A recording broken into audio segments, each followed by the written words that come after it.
Eh bien, écoutez, bonjour à tous, bienvenue à ce cycle donc de webinaire 321 RE 2020. Vous avez répondu en masse donc à cet appel. On attend normalement plus de 300 inscrits, donc ça va être une belle session. Le webinaire donc qu'on va voir aujourd'hui sera présenté par donc différents interlocuteurs. Je vais leur céder la parole rapidement pour qu'ils puissent vous dire un petit bonjour au passage. Donc, je vais commencer par Patrick Corrales, donc responsable développement au CSTB. Bonjour Patrick. Oui, bonjour à tous. Voilà. Je vais continuer avec Maxime Lemétour, donc responsable technique chez CIP France. Bonjour. Voilà. Moi-même, donc Kalfala Ashraf, donc chargé relations clients et également responsable des partenariats établissements. Je reviendrai plus en détail en fin de webinaire pour vous détailler tout ça. Et enfin, donc Yves Ménez, donc dirigeant et fondateur donc de CIP France. Bonjour Yves. Oui, bonjour. Voilà. Et donc du coup, donc l'objet de notre présentation aujourd'hui, donc à vos marques, RE20, donc ces présentations, donc qui va vous présenter, pardon, la méthodologie de travail et les outils à votre disposition pour l'arrivée donc de cette nouvelle réglementation RE2020. Et je vais céder sans plus attendre donc la parole à Monsieur Ménez qui va se charger donc de commencer la présentation. Merci Ashraf. Oui, donc avant de démarrer, effectivement, dire bienvenue à tous. On est très content de lancer ce cycle. C'est un cycle de webinaires. Là, c'est le premier. On en parlera où vont se croiser deux communautés d'utilisateurs. Une communauté qu'on connaît bien, Ashraf, Maxime et moi, les thermiciens, certains qui nous font confiance depuis plus de 10 ans. Donc, encore une fois, bonjour à tous. Et puis des utilisateurs Elodie, ça c'est plus ta communauté d'utilisateurs à toi, Patrick, les utilisateurs Elodie web CSTB. Et donc là, ça va être le moment de la grande rencontre. On va faire du coup animer ces deux communautés en commençant ce cycle. Juste avant de continuer, effectivement, il y aura le sujet des questions-réponses qui se fera à la fin, Ashraf après la conclusion d'Ashraf. Il faut envoyer vos messages à tous les panélistes et les participants. C'est important parce que c'est ça qui permettra de voir la question en public pour tout le monde et du coup, nous y répondrons. Alors, sans plus tarder, donc aujourd'hui sur ce webinaire, on va parler, c'est moi, je ferai une petite introduction sur les acteurs en conception de la RE 2020. Ensuite, Maxime nous parlera des outils et des flux de travail. On va essayer d'un petit peu de vous expliquer comment ça se passe, le processus entre les différents outils. Et ensuite, c'est Patrick qui justement nous parlera du glissement de Elodie Web à Elodie by CP. Quelle est l'idée derrière ce sujet-là. Et puis, il y a vraiment le sujet du glissement logiciel vers un logiciel interopérable BIM et RE 2020. Patrick nous fera un bref résumé des points clés de la RE 2020, sachant que dans le courant du cycle, on aura plus de détails sur ce sujet-là. Maxime nous fera une excellente démo logicielle, comme toujours, et puis nous parlera ensuite du sujet du support et de la communauté RE 2020 BIM, parce que ça va être nécessaire, les acteurs vont avoir besoin d'échanger entre eux. Et donc Ashraf, à la fin, nous parlera des conditions d'accès au logiciel qui ne sont pas encore disponibles aujourd'hui, mais quel est le plan au final pour livrer les outils aux utilisateurs. Voilà. Donc ça, c'est vraiment le premier webinaire à vos marques. Avant de parler des acteurs de la RE 2020, juste dire que après, on aura une série de webinaires, une série d'ateliers pratiques de démonstration technique ou même aussi de sujets réglementaires à partir du 26 mars. Donc ça, ce sera les webinaires prêts, à vos marques prêts, voilà, du cycle de webinaires. Vous êtes tous déjà préinscrits, hein, tous ceux qui suivent ce webinaire, vous êtes déjà préinscrits, vous recevrez des notifications pour participer à ces ateliers-là, qui sont des petits ateliers, je pense, d'une heure. Maxime nous en dira plus. Pour se désinscrire, il n'y a pas de problème. Vous faites une simple demande à support.france@cipe.com et on vous désinscrit de la mailing list du cycle de webinaire. Et ensuite, il y aura un webinaire parté. On pourra le faire que des publications officielles des textes. Normalement, on parle sur l'horizon du début de l'été. Ce sera un webinaire de lancement aussi des logiciels de RE 2020, donc où on fera un point de détail des exigences réglementaires RE 2020 et puis une livraison des logiciels RE 2020. La fenêtre, là, j'ai pas la fenêtre qui vous gêne là, n'est-ce pas? Si? Non, c'est tout bon. Ok, ça marche. Donc, les acteurs de la RE 2020, c'est ma petite intro. Alors, c'est un petit point de vue, juste pour expliquer pourquoi on a appris le cheminement de différents outils logiciels. Pour un projet RE 2020, aujourd'hui, pour un projet même avant d'être RE 2020, on a une fonction. Avant de parler d'une personne comme l'architecte, l'économiste, on a une fonction qui est de faire la conception architecturale. Une fonction qui va être et qui est aussi dans les projets aujourd'hui de faire des maîtrises et des études techniques. Alors là, la structure, l'électricité, la plomberie, etc. Mais avec une grosse partie maîtrise qui va nous intéresser. Et puis, on a une des études techniques, mais qu'on va mettre un peu à part, parce que c'est quand même assez spécifique à la discipline, c'est l'étude thermique. Bon, ça, éventuellement, un projet Artemie 12, c'est ça. Les études techniques s'alimentent notamment du projet en CAO 2D, 3D. Ça peut être très bien sur la base de fonds de plan 2D qu'on va pouvoir faire ces études-là, et puis un descriptif, bien entendu. Donc ça, aujourd'hui, c'est déjà le cas, avec des acteurs derrière ces fonctions de conception. Demain, d'ici 1er janvier 2022 en tout cas, et puis en amont bien entendu pour s'entraîner, vous aurez affaire aussi, quelqu'un, en tout cas un acteur du projet aura à faire l'étude ACV, d'analyse de cycle de vie du bâtiment, qui complète le sujet côté RE 2020. Cet acteur-là, il reçoit de l'étude thermique le R7, le rapport standardisé d'études thermiques, et puis d'un autre côté des jeux de maîtrise, en fait, que ce soit dans un format numérique BIM ou pas.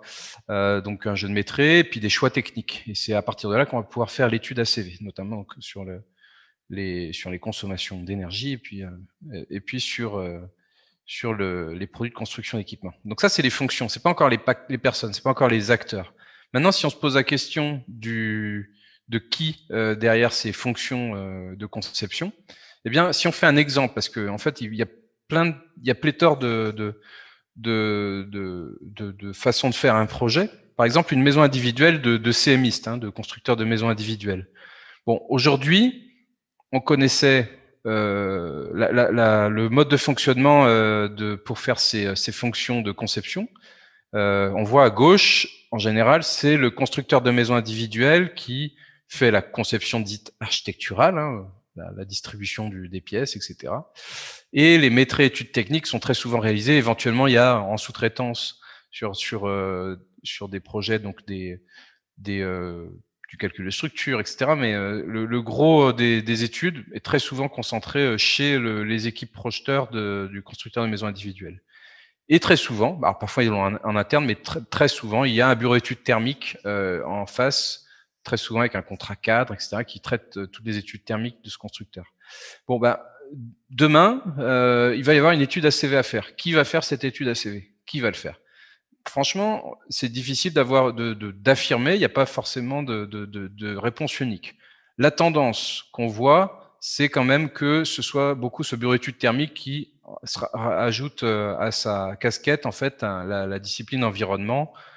Ça semble assez logique. Mais voilà, c'est une proposition, ça, mais si ça se trouve, ça va être le constructeur de maison individuelle qui pourrait très bien intégrer cette étude ACV finale puisqu'il a tout le jeu de maîtrise, etc. Donc, potentiellement, la même personne que l'étude thermique, mais potentiellement une tierce personne ou le constructeur.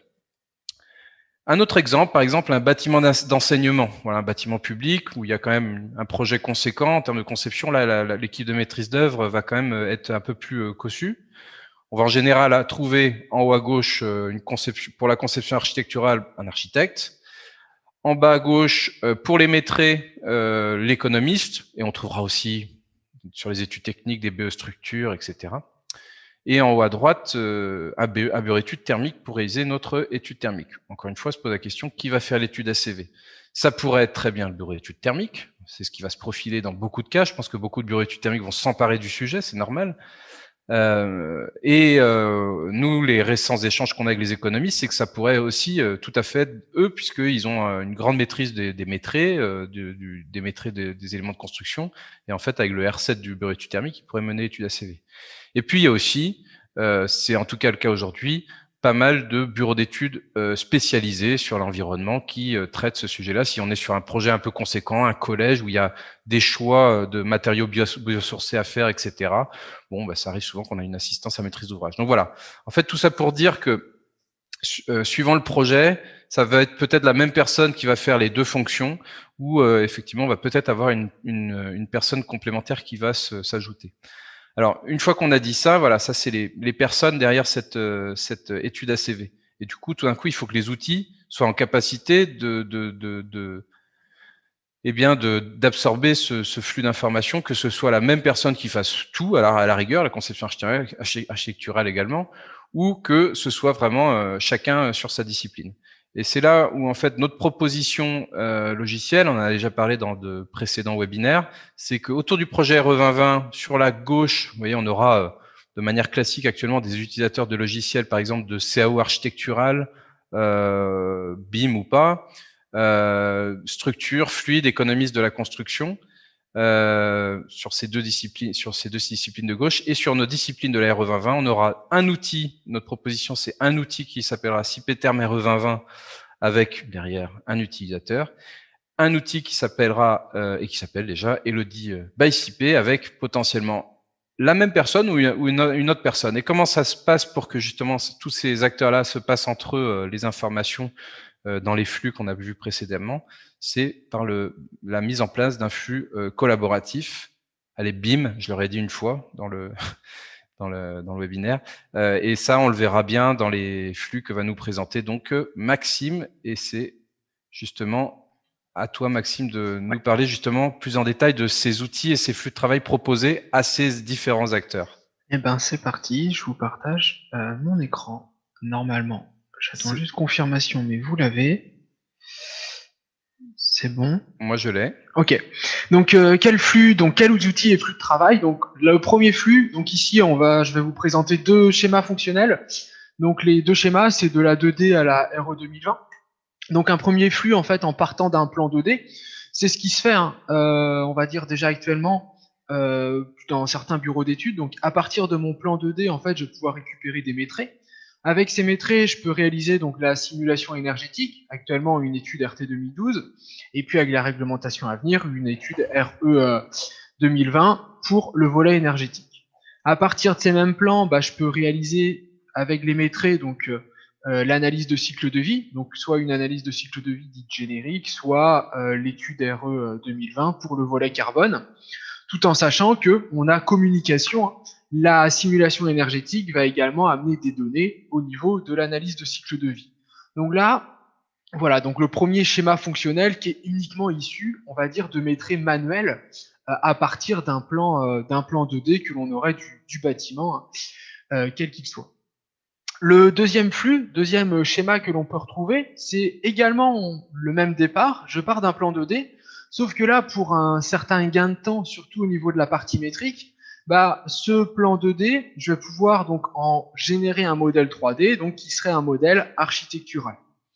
De ce modèle architectural, on va pouvoir réaliser une première étude.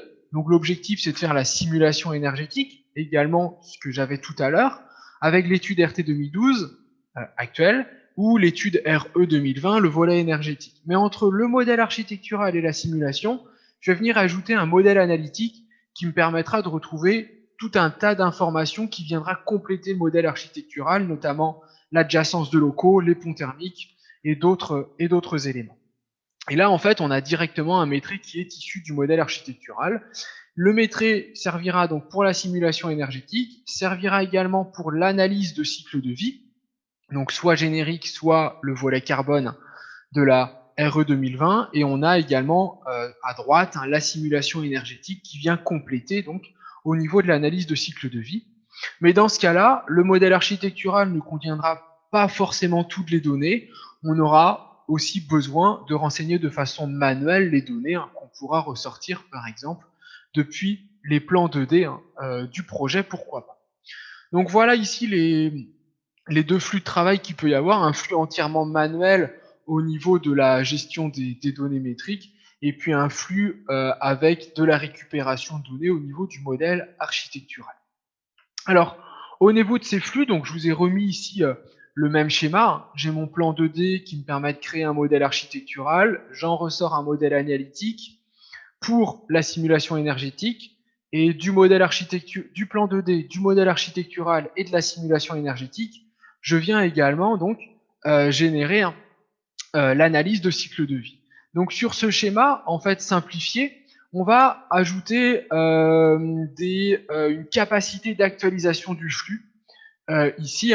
Donc en fait, quand on a des modifications de la fonction précédente, ajout ou suppression, là où je vous ai mis les petits logos, en fait, on aura une actualisation automatique du flux. Entre le plan 2D et l'analyse de cycle de vie, je le mets pas parce que c'est du manuel, donc c'est pour ça que j'ai pas mis cette capacité d'actualisation du flux, même si on peut considérer que c'est une actualisation manuelle qui sera faite.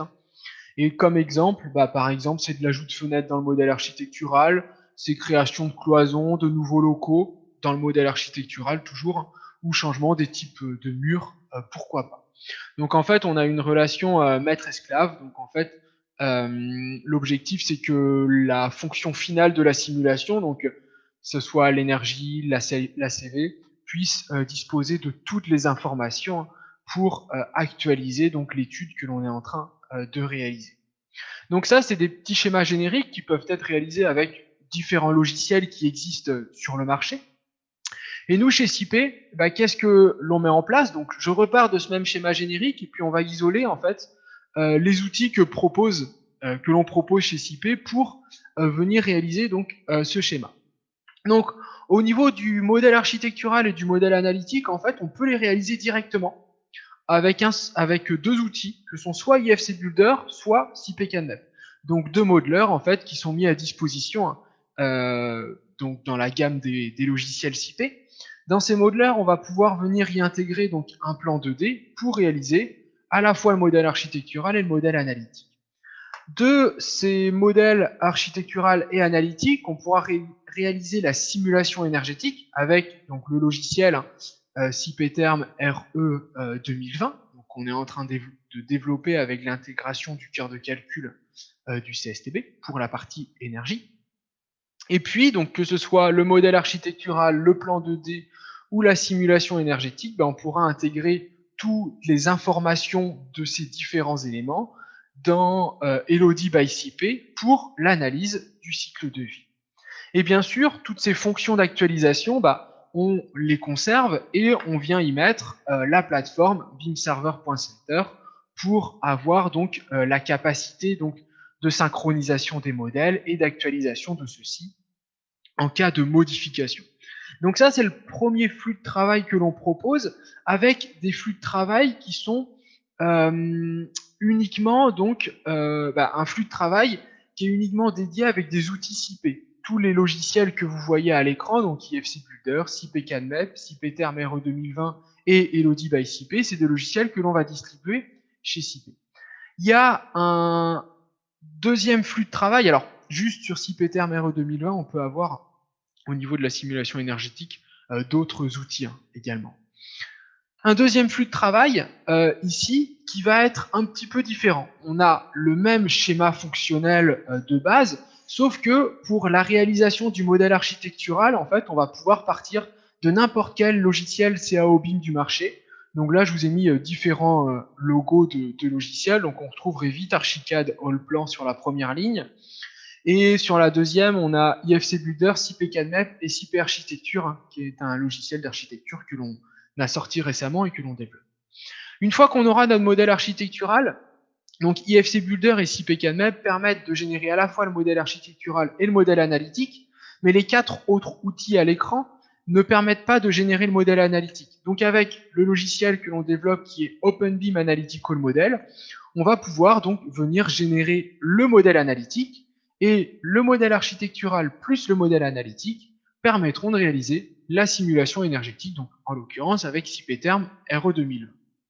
Et comme tout à l'heure, on aura Elodie by CIP qui permet donc l'analyse de cycle de vie.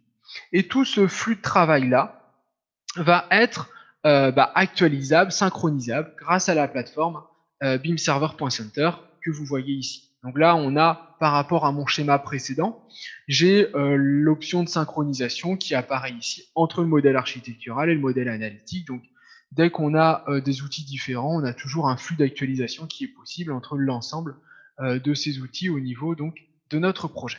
Voilà. Donc ici, pour le flux de travail que l'on peut mettre en place pour la réalisation d'une étude RE 2020. Je reviendrai sur ce flux avec une petite démo juste après. Avant ça, donc je vais passer la main à Patrick Corrales, qui va vous détailler voilà, ce qui aura pour la prochaine réglementation. Patrick, je te laisse prendre la main. Alors, est-ce que vous voyez mon écran? Ouais, c'est tout bon. Oui. Alors, première peut-être question, c'est comment va se passer le passage d'Elodie actuel pour tous les utilisateurs d'Elodie vers Elodie by CP, ou même pour les nouveaux utilisateurs d'Elodie d'Elodie. Donc, pour rappel, c'est le fruit d'un travail collaboratif entre le CSTB et CP, donc destiné à l'analyse de l'impact environnemental des bâtiments à partir des modèles BIM, ou sans BIM d'ailleurs, c'est pas une obligation. Elle sera intégrée en tout cas dans le flux de travail OpenBIM, comme dans tous les outils CP via la plateforme beamserver.center, comme l'a dit Maxime. Il faut savoir que Elodie by CP conserve toutes les fonctionnalités de l'Elodie CSTB actuelle, mais en plus, il permettra donc l'accès au BIM et il intégrera les calculs en mode RE 2020 qui ne seront pas inclus dans le logiciel Elodie CSTB.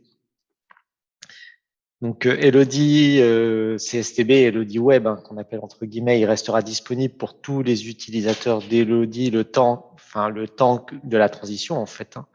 On coupera pas le logiciel tant qu'il y aura des utilisateurs qui en auront besoin. Mais en tout cas, Elodie Web, l'Elodie CSTB, il ne permettra pas le calcul en mode RE 2020.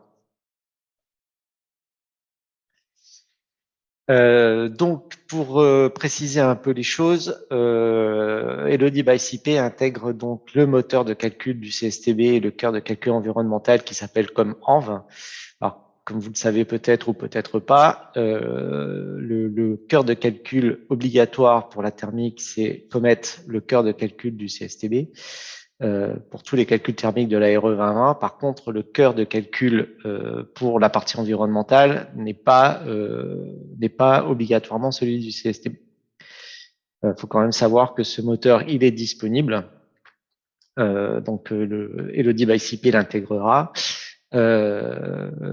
Mais d'autres acteurs pourraient l'intégrer et il est accessible en web service et en DLL et il permet de faire des calculs réglementaires en RE 2020 selon la norme européenne EN 15978. Il est complètement paramétrable, modulable et il permet des calculs environnementaux pour les bâtiments neufs existants et pour la rénovation. Donc il est déjà compatible avec toutes les FDES configurables accréditées par l'État. Donc BETIS, CF, Bois, PEP configuré, Acacia, Ciel et puis DE Bois de France actuellement. Et donc il est connecté directement à la base Ignes et donc en fait en s'abonnant à ce moteur de calcul, on a aussi la base Ignes intégrée avec toutes ces mises à jour. Et le moteur toujours à jour et conforme à la réglementation en cours. Voilà ce qu'on pouvait dire sur ce moteur-là. Et maintenant, je vais passer au point clé des nouveautés de la RE 2020 qui ont été annoncées par notre ministre la semaine dernière ou il y a 15 jours, je ne sais plus exactement. Donc là, ça n'a pas été retranscrit en méthodologie, c'est juste des annonces ministérielles pour l'instant. Donc je vais faire le point de ce qui a été dit, sachant que ça rentrera dans la méthodologie, ça va être traduit dans la méthodologie après par les ingénieurs du CSTB et par la DHUP. Donc L'annonce qui a été faite, c'est une entrée en vigueur au 1er janvier 2022, donc reculé de 6 mois par rapport à ce qui avait été annoncé au départ, et uniquement pour le résidentiel. Donc là, il est annoncé 2020, il est mentionné en 2022, oui, pour les bureaux et les écoles, sans date précise. Et pour les bâtiments tertiaires, ils feront l'objet d'un volet ultérieur. Donc les exigences, pardon, seront révisées par palier, donc avec un palier en 2025, en 2028 et en 2031. Donc concernant les principales annonces pour la partie énergie, donc l'exigence sur le bio sera de moins 30% par rapport à la RT 2012 sur le même périmètre. Donc avec des modulations de l'exigence en fonction de la surface et de la compacité. Les seuils sur l'énergie, donc le poids carbone énergie annuelle équivalent du EGES exploitation aujourd'hui. Donc là, vous voyez le tableau. Hein, sur les maisons individuelles, ça, il n'y aura pas trop de modifications, mais par contre sur les logements collectifs, ça va être réduit progressivement sur les différents paliers. Donc il y a une volonté forte de mettre de côté les énergies fossiles.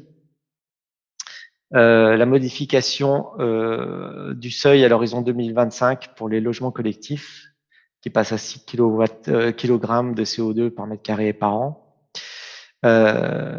pour laisser un peu de flexibilité au système hybride. Il y aura des dérogations aussi pour les réseaux de chaleur urbains jusqu'en 2027. Concernant le confort d'été, la valeur maximale sera de 1250 degrés heure.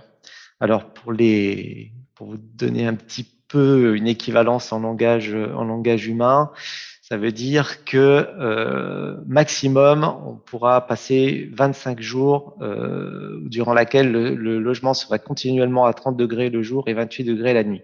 Et ça sera le maximum, avec des pénalités forfaitaires qui s'appliqueront dès le seuil de 350 degrés heure.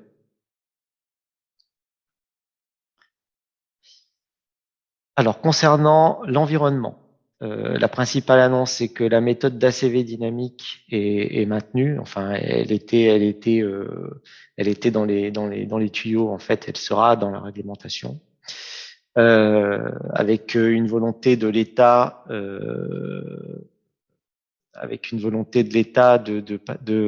d'engager un travail sur cette méthode au niveau de la normalisation. Donc le seuil de carbone de construction portera sur le module composant, sur le contributeur composant et sur le contributeur chantier, avec un maintien d'une modulation sur l'infrastructure du lot 2. Donc l'ajout d'une modulation sur l'utilisation des DED jusqu'en 2025, puis inversé à partir de 2028. Afin de surpénaliser les projets qui utiliseraient trop de données environnementales par défaut. Et ça, c'est pour inciter les industriels à déclarer leurs données dans la base IGNES. Donc là, vous voyez les seuils hein, avec les différentes étapes 2025, 2028, 2031. Et pour avoir le texte complet, je vous ai mis le lien qui est sur écologie.gouv.fr. Vous avez toutes les annonces ministérielles complètes. Et puis dès que ça sera traduit en méthodologie, on vous dira, mais peut-être dans le prochain webinaire, on aura déjà des indications là-dessus.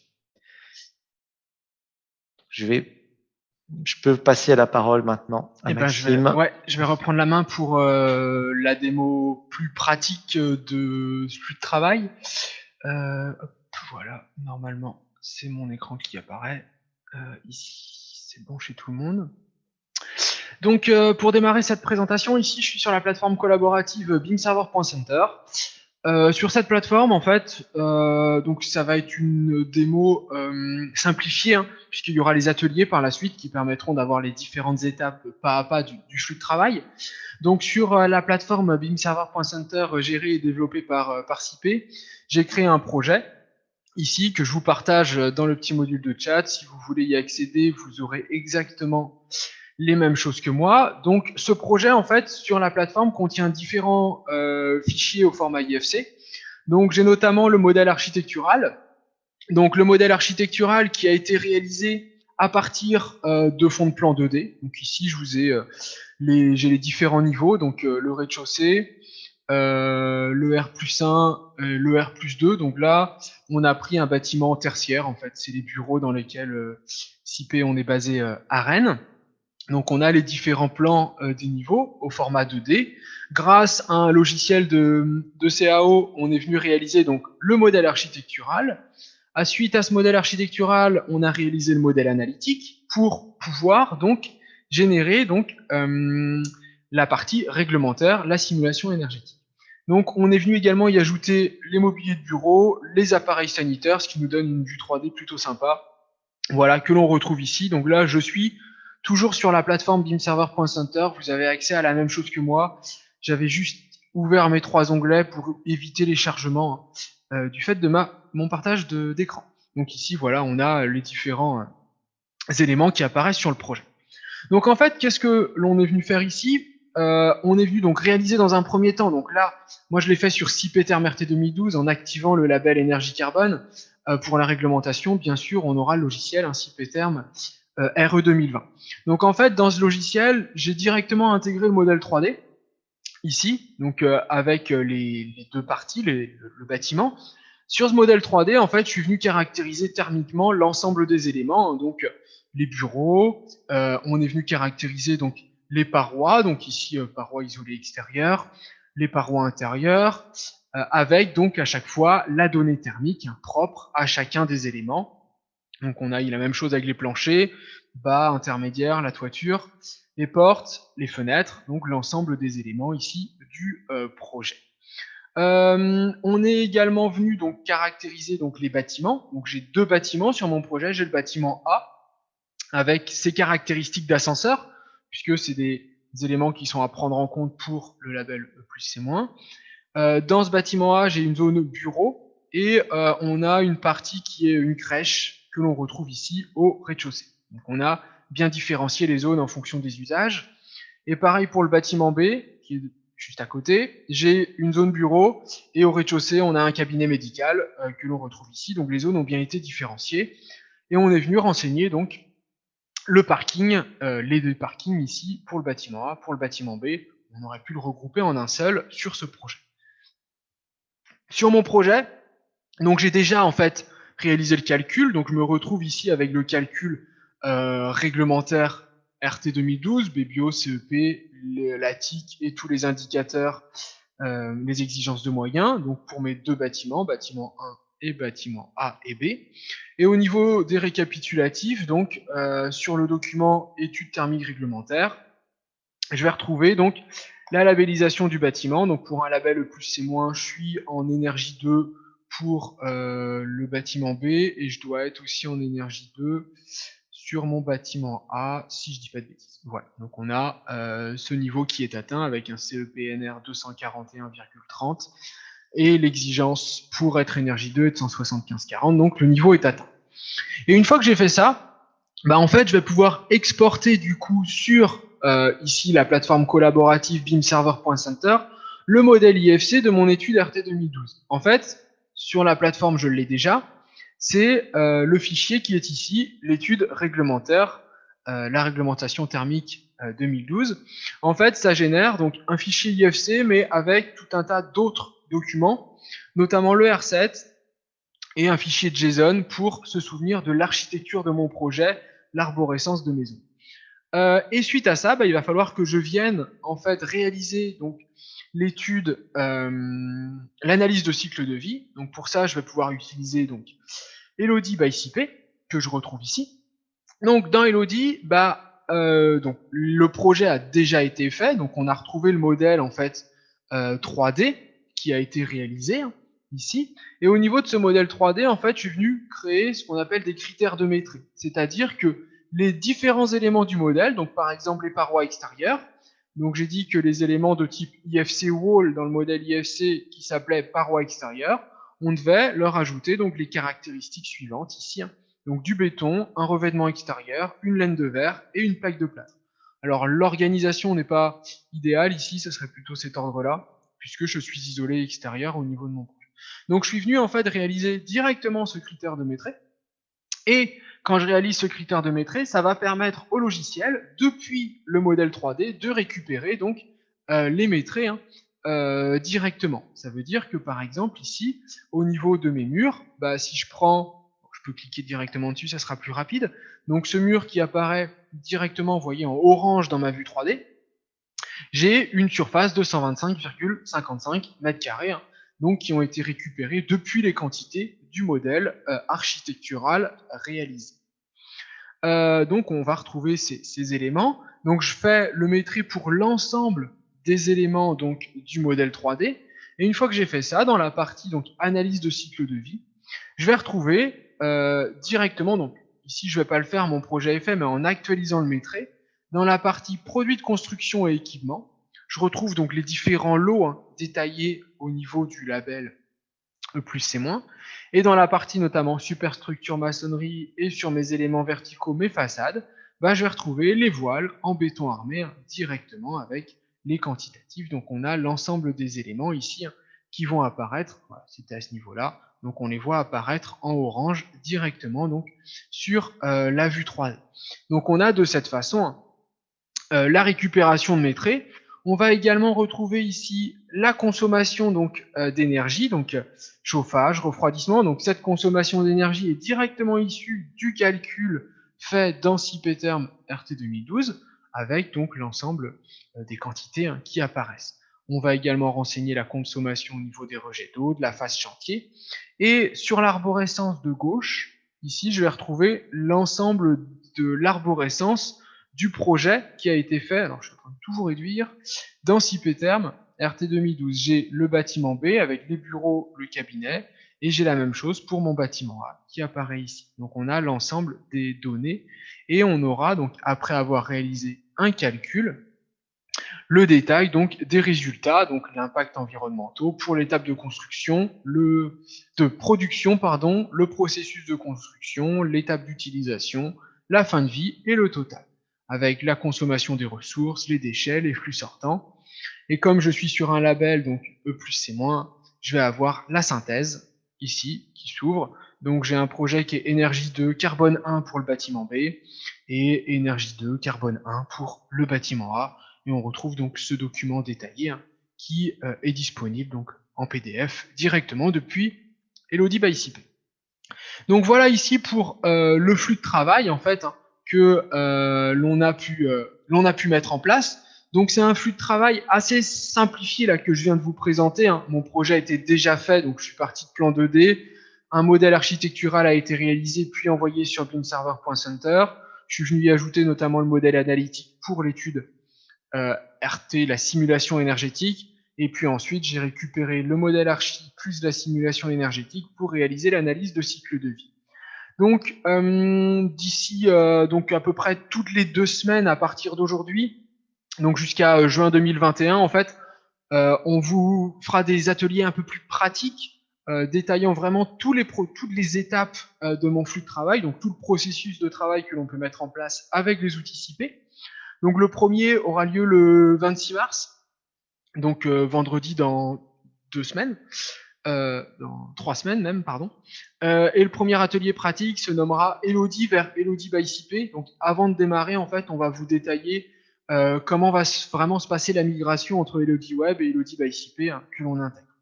Donc n'hésitez pas, donc par défaut, vous êtes tous inscrits à ces ateliers puisque vous participez à ce webinaire aujourd'hui. Donc n'hésitez pas, si vous souhaitez vous désinscrire, avec, en allant directement sur support.france@cipe.com. Donc les autres ateliers, il y aura un atelier architectural, pour le modèle analytique, pour l'énergétique, et puis pour l'analyse de cycle de vie, on en fera plusieurs. Donc en tout, 7 ou 8 ateliers vous seront proposés. Et pour tout ce qui est échange autour des sujets RE 2020 et BIM, donc on a le support technique de CIP. Donc pour les utilisateurs CIP, vous connaissez bien donc CIP Community, notre plateforme d'aide. le support technique, donc support.france@cip.com, et le numéro de téléphone. Donc, on répond toujours à toutes les demandes de support, d'installation du logiciel, fonctionnalités, autres usages techniques et réglementaires.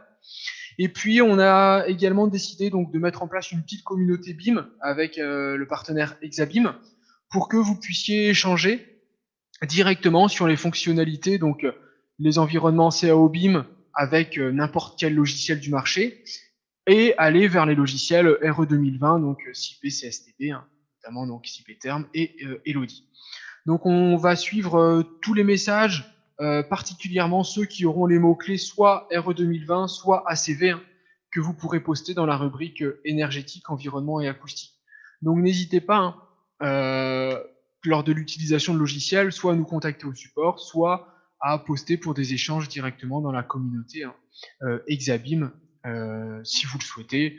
Nous, on sera attentif pour vous répondre le plus rapidement possible. Voilà. Donc Ashraf, je te passe la main si tu veux Très bien. conclure sur la partie logicielle, etc. Bien sûr. Donc merci pour la présentation. Je vais partager donc mon écran et continuer du coup sur les conditions d'accès au logiciel. Hop. Donc là, vous voyez bien mon écran normalement. Ouais, c'est tout. Conditions d'accès au logiciel. Donc par rapport à CIP-Term, attendez, pardon, RE2020, voilà. Donc CIP-Term RE2020 donc sera donc mis à disposition, bien entendu, donc des publications des textes officiels.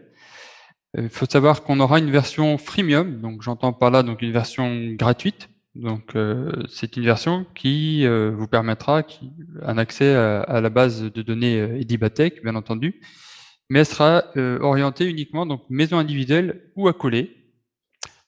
Voilà. Sinon, au niveau tarifaire, donc la version complète, elle est à 750 € en licence perpétuelle. J'insiste bien donc sur le terme perpétuel. C'est plus, c'est pas un abonnement, ça vous appartient. Le contrat de service associé sera de 498 € par an. Et pour le lancement, donc on a une offre donc avec pour les utilisateurs d'Elodie CSTB via Batipedia. Offre donc de lancement à moins 40%, donc 450 € hors taxe comme vous pouvez le voir. Et pour les utilisateurs CIP en contrat de service énergétique, eh ben, ils y auront accès gratuitement. Voilà. Je ne m'attarde pas plus que ça sur les modalités. On aura l'occasion d'en échanger ensemble de vive voix, vu que je suis quand même le chargé relation client CIP France. Il n'y a pas de problème, on pourra détailler tout ça si besoin. Pour la partie Elodie by CIP, pareil, donc on attend la publication officielle des textes, la réglementation. La version complète sera proposée à 700 € en licence perpétuelle, 498 € par an pour le contrat de service environnement également. Les utilisateurs CSTB et Elodie Web, donc eux, ils se verront proposer une acquisition au lieu d'un prochain renouvellement d'abonnement Batipedia jusqu'à fin juin 2021. Donc possibilité du coup de récupérer tous les anciens projets. Il n'y aura pas de problème. Quant aux utilisateurs CIP en contrat de service, on proposera une offre de lancement à moins 40% jusqu'à fin juin 2021, jusqu'à fin 2021 également, pardon. Voilà. Pour aujourd'hui, comme je vous disais en tout début de parcours, il y avait plus de 300 inscrits, il y avait donc des bureaux d'études, des architectes, mais également des organismes de formation et des écoles. Donc sachez que moi, donc Khalfad Ashraf, je suis donc le responsable partenariat des établissements. Et je voulais juste toucher un petit mot concernant ce qu'on propose pour les établissements et les organismes de formation. Donc, on a une convention d'accord campus pour les établissements, les universités, les UT, les lycées, etc.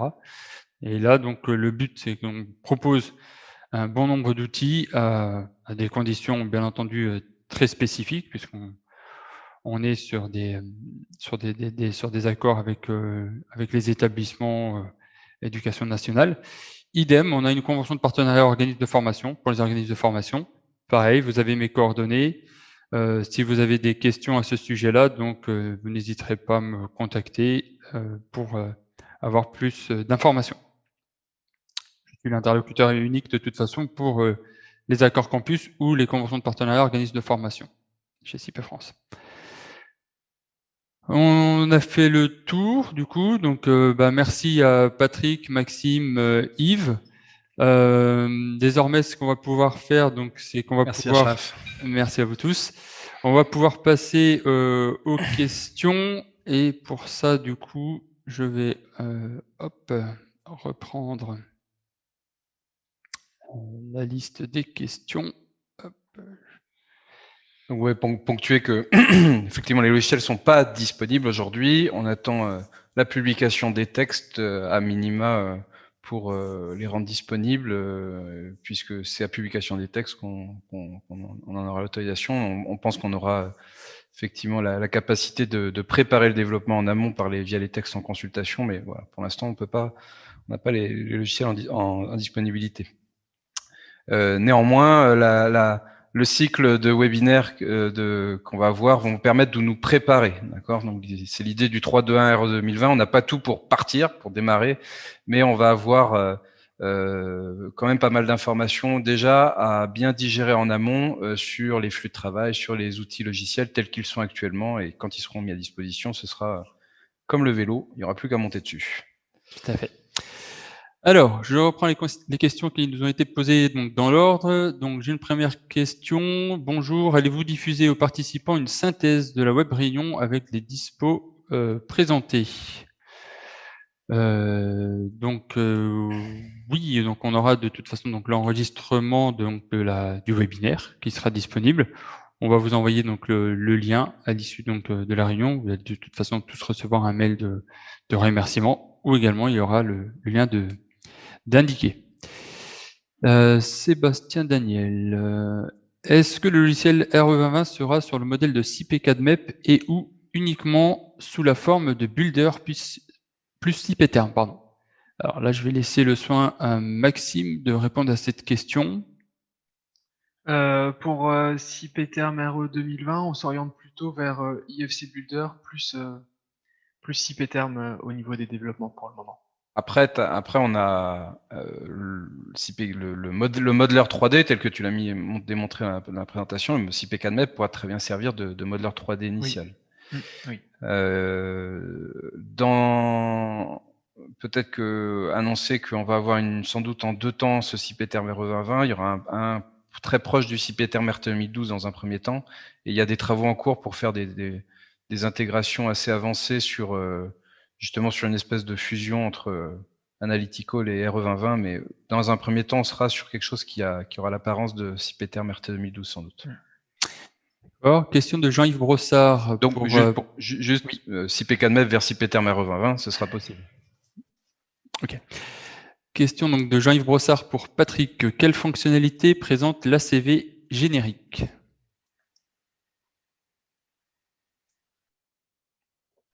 L'HCV générique, c'est une vaste question. Les fonctionnalités, je comprends pas trop la question, donc en fait, je vais avoir du mal à répondre. On va peut-être demander plus de précision à Jean-Yves Brossard, s'il veut bien nous en faire, et on reviendra dessus. Je passe à la question suivante. Y aura-t-il des exports-imports en CSV ou autre XML? Pour toi, Maxime. CPTerm RE 2020 exportera en XML le fichier de sortie réglementaire, comme c'est le cas pour CPTerm RT 2012. Après, pour Elodie by CP, on aura le XML RS. Alors, je sais pas si c'est le RS2E ou le RS env qui sera nommé, mais il y aura un fichier réglementaire en sortie, sûrement au format XML aussi. Pour du CSV, non, je pense pas qu'il y aurait de sortie CSV dans les outils. Ouais, là, dans un premier temps, les imports qui vont se faire, c'est via l'IFC pour récupérer les quantités ou par une saisie numérique. Après, la porte du développement dans Elodie est totalement ouverte à d'autres formats ouverts d'acquisition de métrés. On a notamment le format BC3. On est en train d'évaluer est-ce que c'est un très bon format d'échange de métrés de la construction, qui est un format ouvert. Donc on peut imaginer plein de choses en termes de développement. Aujourd'hui, il y a une saisie numérique des métrés ou une récupération depuis la maquette. Mais Elodie by CP, enfin le moteur comme Env, il sort un CSV de résultat, hein, comme il le fait aujourd'hui. Exact. Ça, la fonctionnalité, elle est maintenue, hein, parce Mm. qu'elle vient du moteur. Donc. Je pense que Eric nous le précisera, mais je pense qu'il c'était peut-être sur le sujet des maîtres des PCE qui posait la question.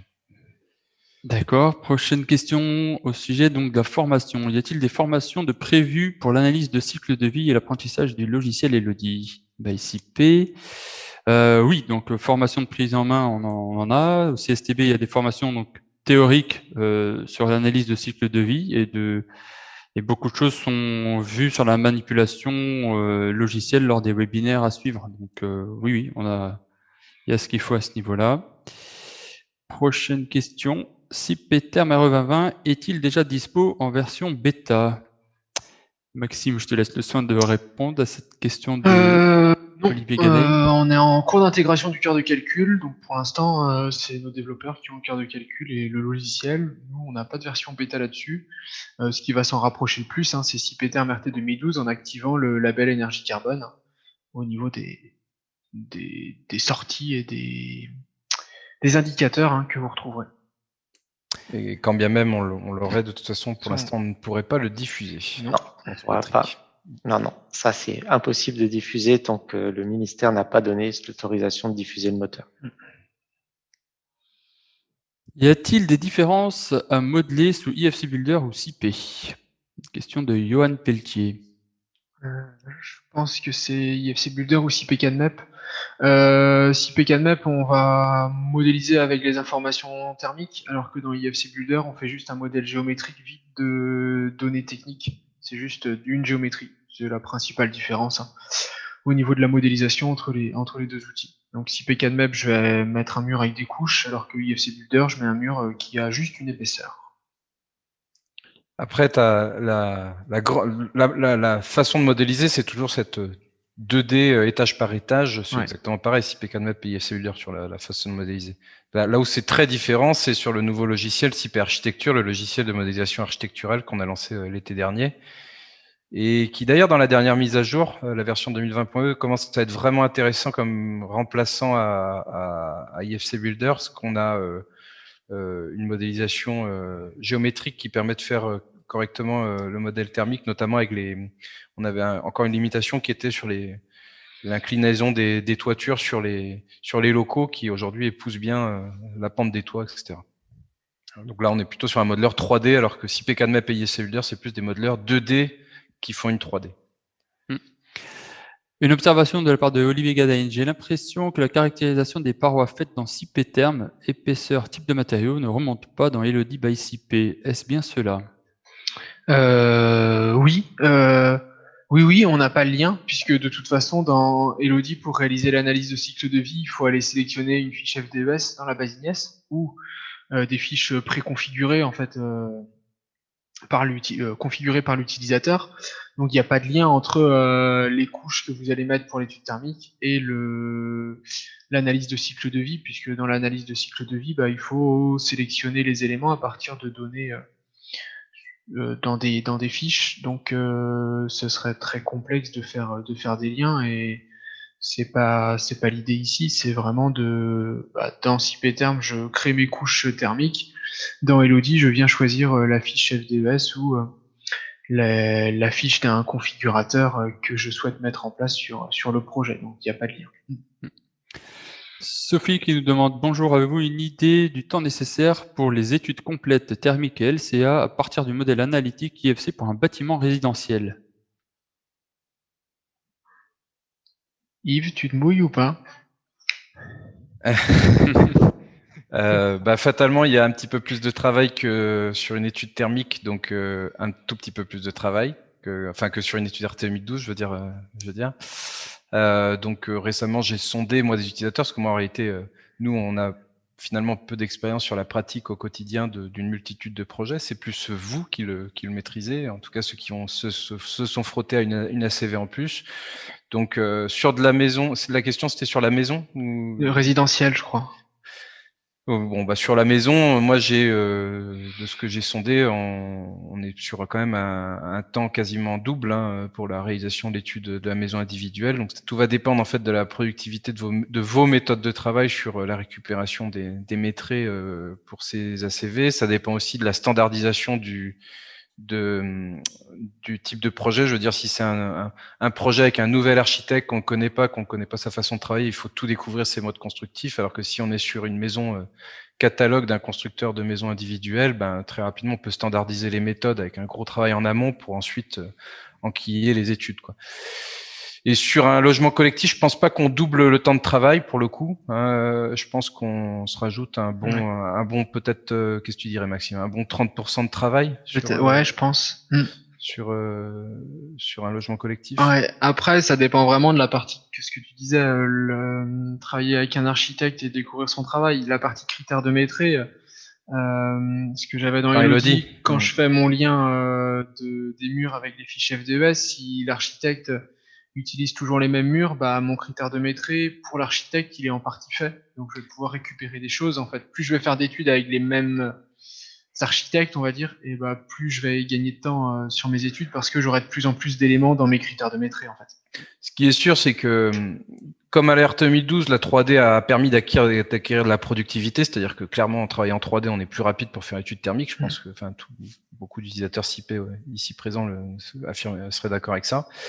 Et je pense que, ben ouais, le BIM et l'usage de la maquette numérique de modèle 3D, c'est vraiment une bénédiction là pour le coup pour la RE 2020 parce que effectivement, on va pouvoir acquérir peut-être de manière partielle, très certainement de manière partielle, beaucoup de maîtrises depuis la maquette numérique, puis compléter ce qui manque. Je sais pas si on n'a pas une maquette de terrassement, bon ben tant pis, faut calculer les cubages de terrassement et les ajouter sur ce qu'on a récupéré, par exemple du modèle IFC de la structure, quoi.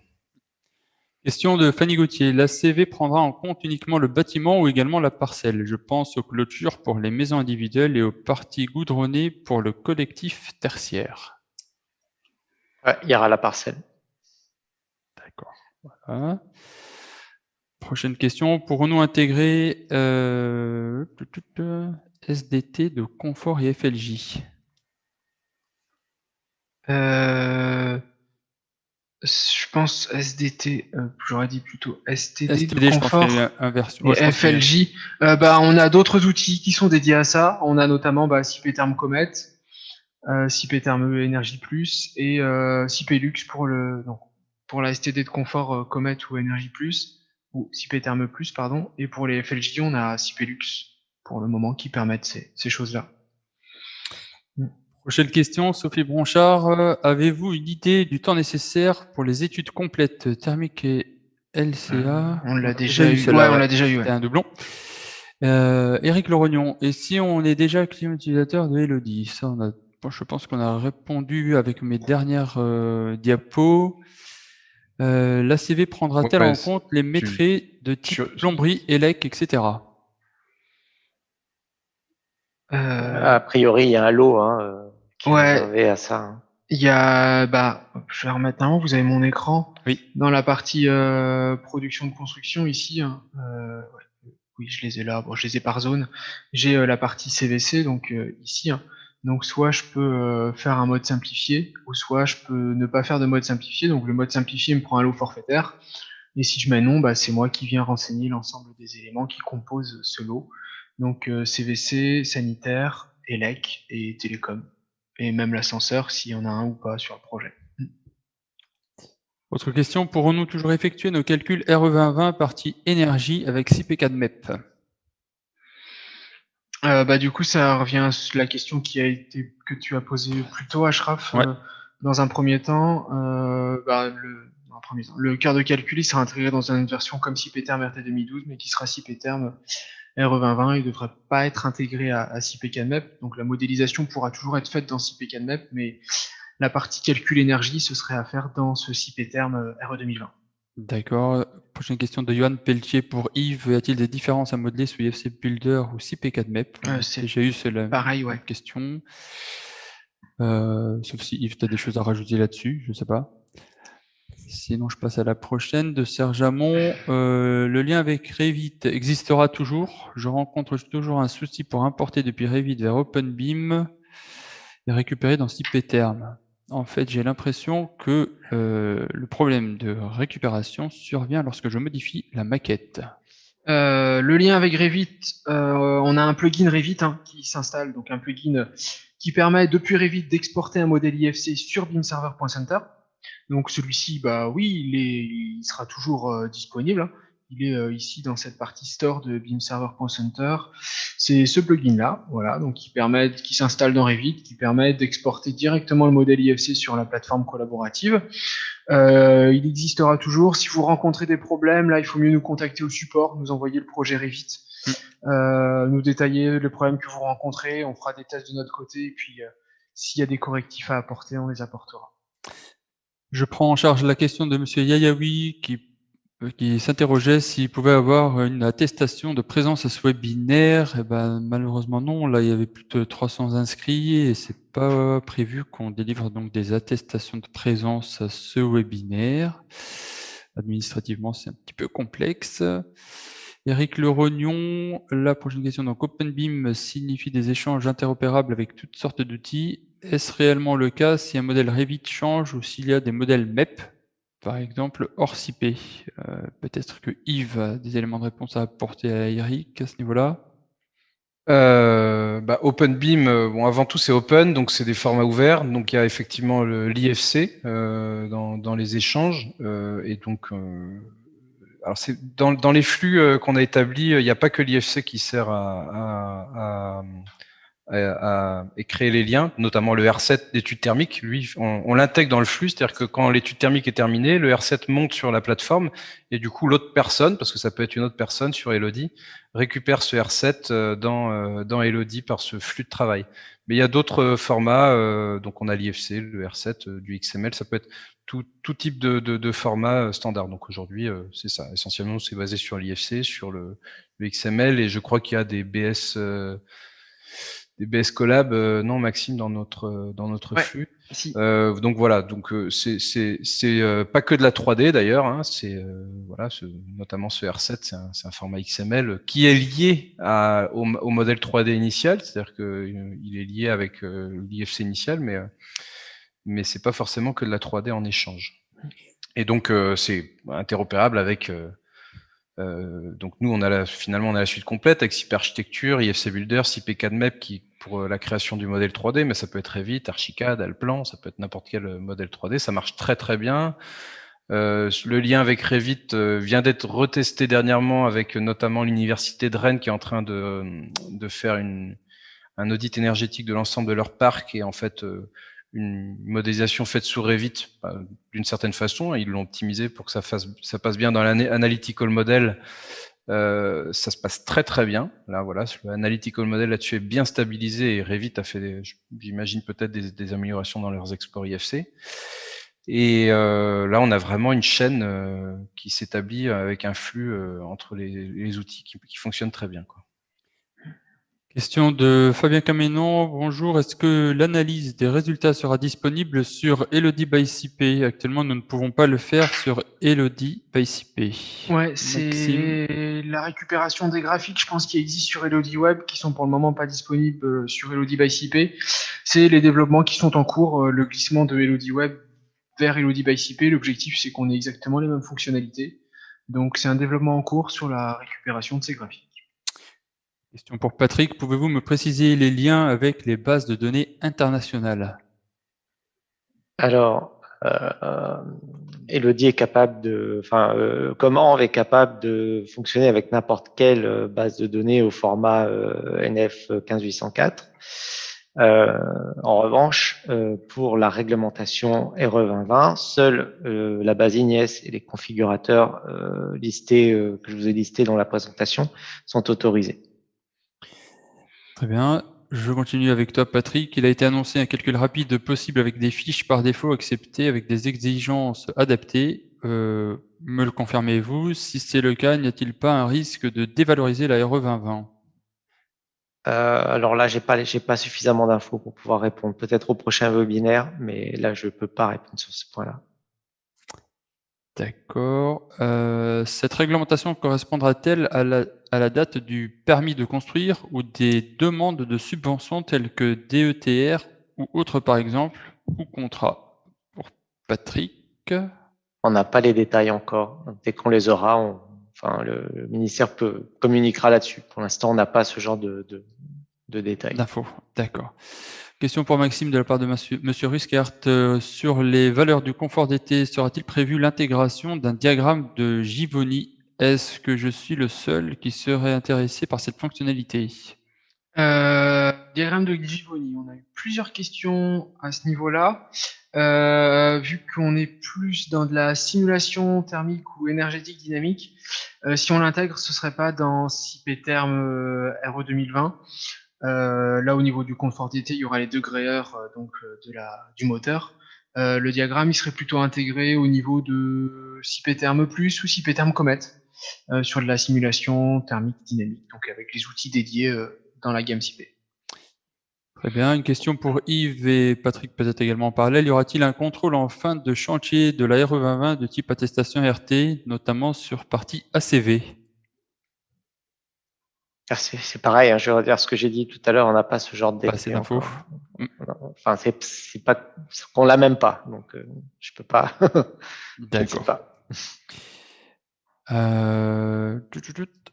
Serge Hamon, où pouvons-nous trouver Elodie? Je ne le vois pas dans le panneau CIP. Eh ben, vous pouvez le trouver sur beamserver.center dans le store. Je vous mets directement le lien si je trouve le logiciel dans ce mot. J'irai plus vite en faisant une recherche par mot-clé. Il y a beaucoup de questions. On va essayer d'aller. Il est Ouais. midi 8, on va aller jusqu'à midi 15 et pour le reste, on ira sur le support. Si Ouais, vous je vais essayer voulez. d'accélérer le rythme des questions. C'est normal, il y a beaucoup de monde et beaucoup de questions très intéressantes. C'est ça. Super.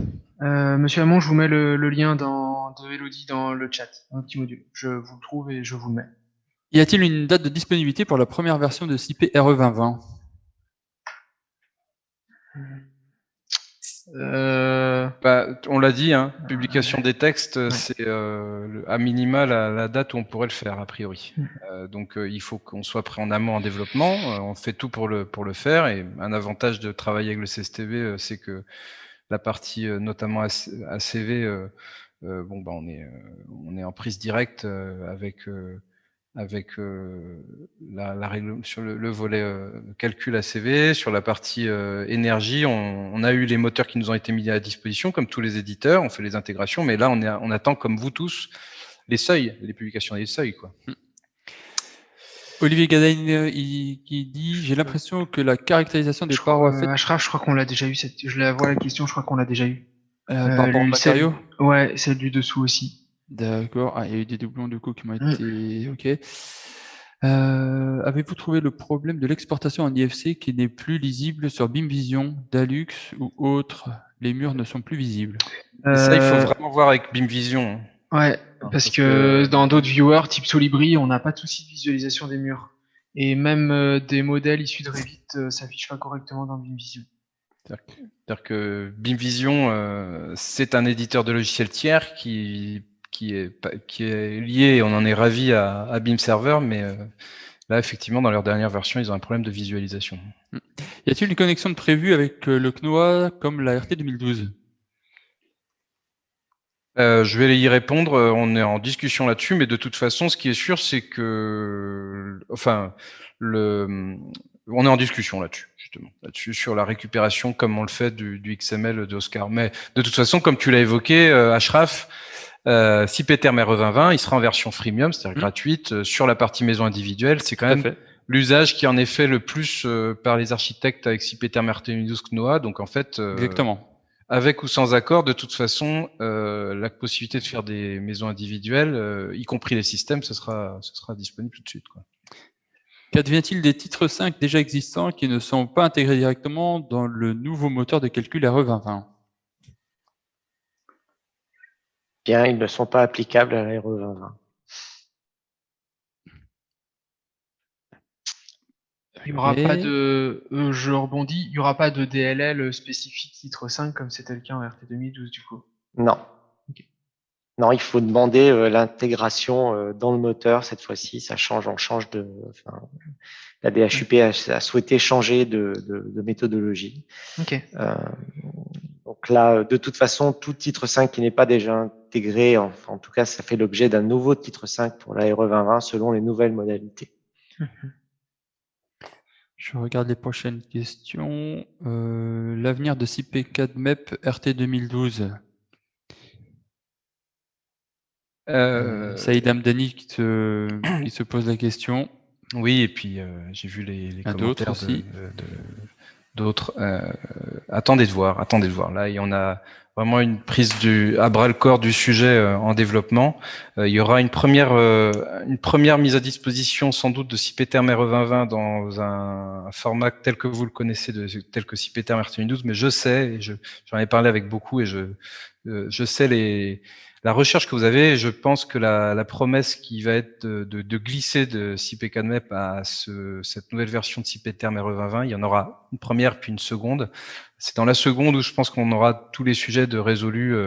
En tout cas, c'est vraiment la chose qui m'est évoquée en développement. Voilà. Donc, restez patient. Ça va être ce sujet-là est pris en considération actuellement.